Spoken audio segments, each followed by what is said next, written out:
In this video, I'll show you a few official ways to save money on Claude Pro. First, open Claude and click your profile name in the bottom left corner, then select Upgrade Plan to view the available subscriptions and current prices. The best option depends on how often you use Claude.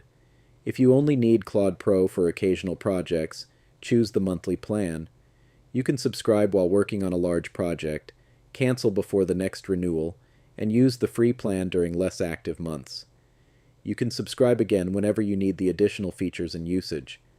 However, if you use Claude regularly for work, school, or personal projects, consider the annual plan.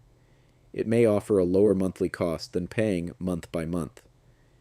Before subscribing, compare the total annual price with the monthly option to confirm how much you'll save. You should also subscribe through Claude's official website.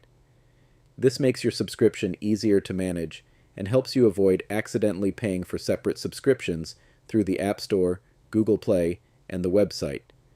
Before purchasing a plan, check that you're signed in to the correct Claude account. You can also review your Apple and Google subscriptions to make sure you don't already have an active Claude plan. To summarize, choose the monthly plan if you only use Claude Pro occasionally, or consider the annual plan if you know you'll use it consistently throughout the year. And that's how you can reduce the cost of using Claude Pro through the official subscription options. If you found this video helpful, leave a like and subscribe for more useful tutorials.